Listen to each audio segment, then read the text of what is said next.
Law 21. Play a sucker to catch a sucker. Seem dumber than your mark.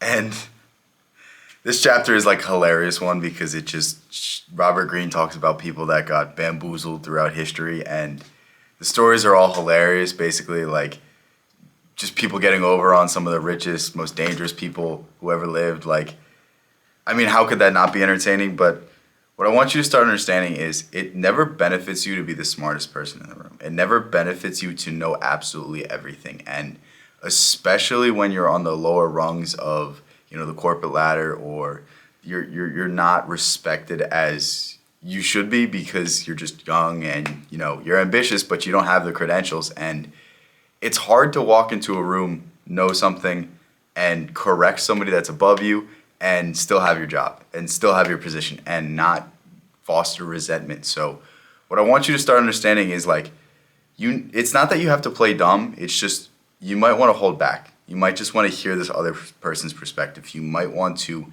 not fully align with your position, not fully explain your beliefs. And this is something I constantly see myself doing when I'm talking politics with older people.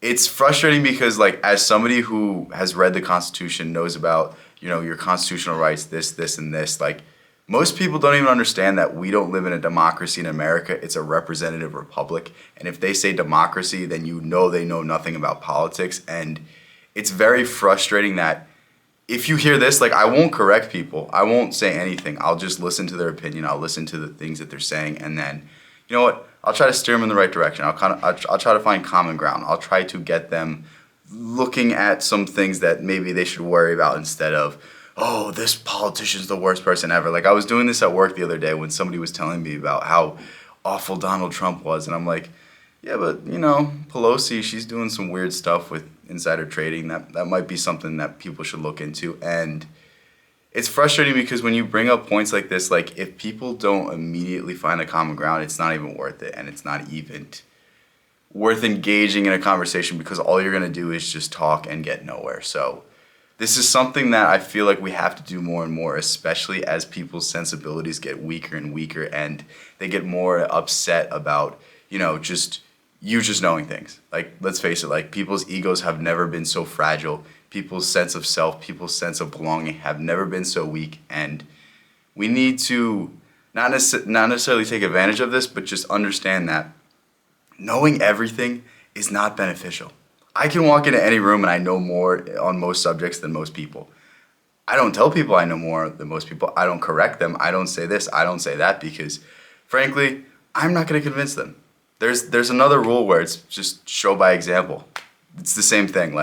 You don't want to be smarter than the person you're conversing with because nobody likes to be dealing with a know-it-all. And if you could start to embrace this factor, if you could start to understand that you need to play a little dumb. You need to ask stupid questions. You need to make the other person feel smarter than they are. You need to, in some way, inspire this person to enjoy your company. And it all starts with having an open mind, opening up your ears, listening, sitting down, pretending like you don't know a subject, even if you do. It's so easy for us to just correct people when they say the wrong word, when they, stutter, when they do this, when they do that. But this is something that I've seen myself not doing because what's the benefit in me correcting somebody's punctuation? What's the benefit in me correcting the word that somebody uses or correcting the pronunciation or saying, actually, no, this is the real way it went down. That's not exactly how it works.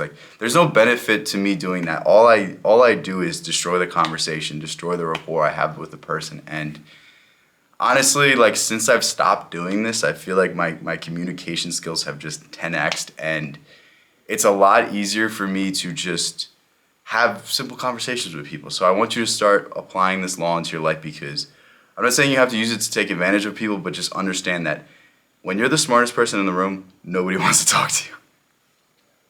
I'm not saying I'm the smartest person in the room. I think I am. That doesn't mean I am. But yeah, hopefully you enjoyed this video. Hopefully this is something that would help you out because as somebody that's been a know-it-all for their entire life, I wish I learned this sooner. So I'll leave a link in the description to this book if you want to check it out.